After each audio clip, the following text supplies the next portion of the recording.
What's up, YouTube? How the hell are you? It's your boy Big TK, and I'm back with another video. Do your boy a solid. Go ahead and smash that subscribe button. Go ahead and hit that bell, get that notification, so when I drop that fire, you'll be instantly notified. See, I want to talk about the PSVR2, which was released earlier this year. I would think it was about around February or March, and when it released, it didn't have many games for it. You know, I'm not the biggest advocate when it comes to virtual reality games or VR. And I feel like the market for it has here lately been oversaturated. There's been so many VR consoles. Of course, you had the ones that was on PC. You got the Quest that was the Oculus. Now it's the Meta Quest, Meta Quest 2. And of course, we got the Meta Quest 3 coming up pretty soon. So if you're thinking about getting a VR, I do feel like the PSVR2 is a great competitor in the market.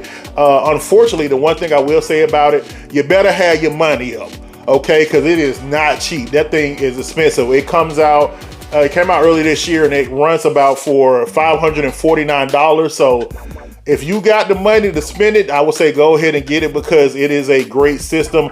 Only thing I do not like about it is, of course, the variety of games that's for it. So unfortunately, Sony does crazy stuff because instead of just going ahead and letting the library from the original PlayStation VR be available on the PSV2, it's not. Certain games are. You can upgrade or update certain games from the original library, but all of them are not available for the PSVR 2.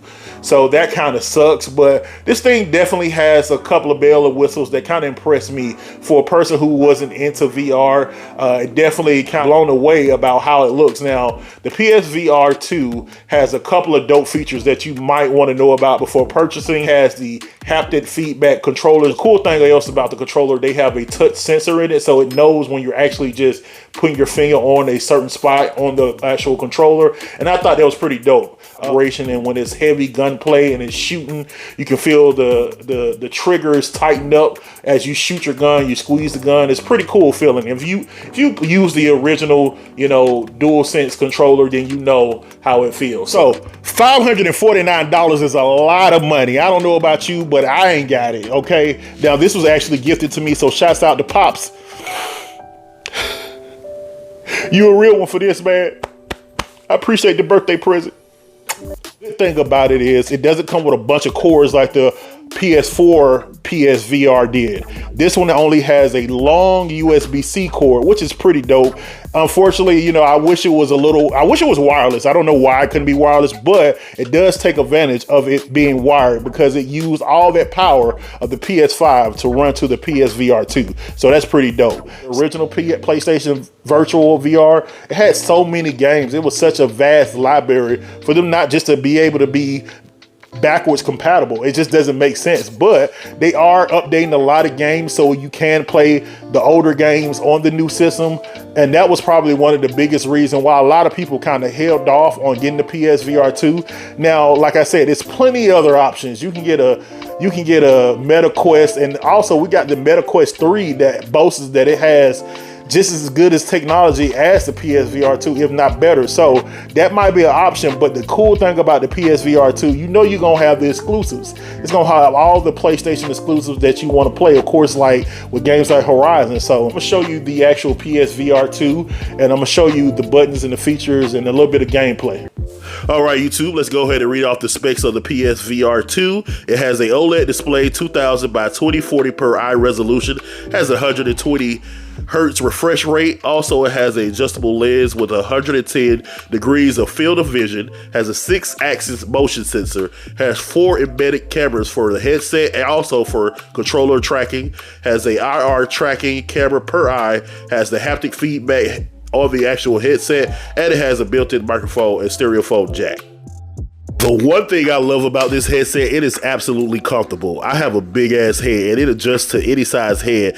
I like the fact that it can span. Also, you have this dial back here that you can tighten it and loosen it to make it a little bit of snug fit on your head, or if you want it looser, you can do that. The also cool thing that it comes with is these earbuds. Now, they're not the best quality of earbuds, but for it to be, included in the package, that's pretty much a bonus to me. Of course, you got your 4 cameras right there that actually tracks your movement. Also, you have this button, and that's the button I believe for the see-through. It also works as a function button. That's the IPD slider. So the IPD slider is basically the distance between your eyes.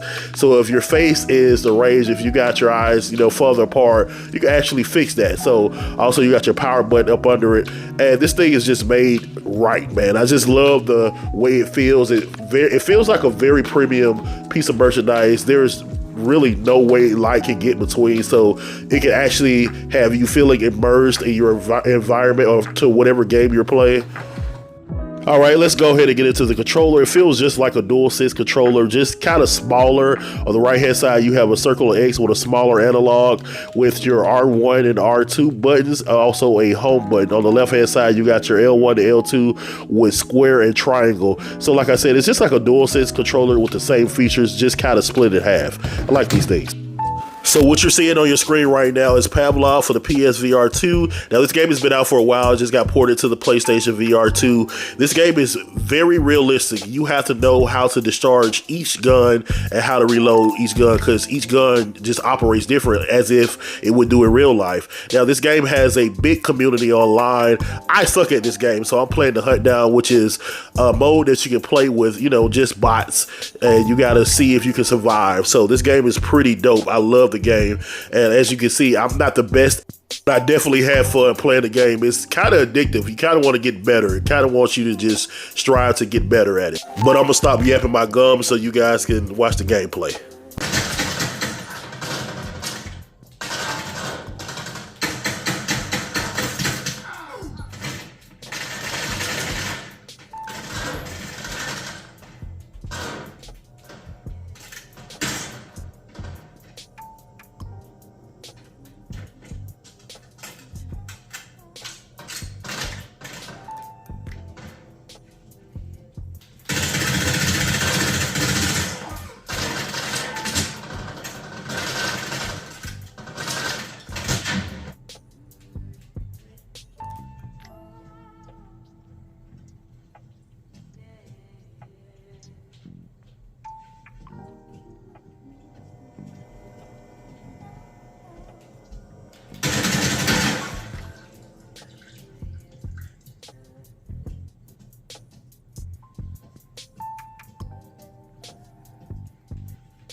I guess the big question is, should you go out and buy the PSVR2? And the answer is, it just depends on the person. See, it's case by case. I can't tell everybody to go out and buy a PlayStation VR2, especially if you don't have a PlayStation 5. That means you're probably gonna have to spend over $1,000 to get the PlayStation 5 and the PSVR2, because you need the PlayStation 5 to actually play PSVR2 games. Now, are there other options that you might want to look into? Yeah, like I said, you have the Quest 2, you got the Quest 1, you got the Quest 3 that's coming up, I think, this fall. So, this PSVR 2 has actually been out for about 6 months, and we've gotten some games. They have told us games are coming out pretty soon for the system. For the $549 price point, is very expensive. It came out with, I think it launched with like 30 games, which is a pretty big library of games, but all of them probably wouldn't be the game that you probably would go out and purchase day one. So I would say, if you got it, go ahead and get it, man. If you don't, then I would just wait on it for a price drop, if they have a price drop, because that $549 price tag is pretty big. It's your boy Big TK Gaming, man. Make sure you go ahead and subscribe, go ahead and comment, go ahead and turn on the notifications. Hope y'all enjoyed the video. I'm out.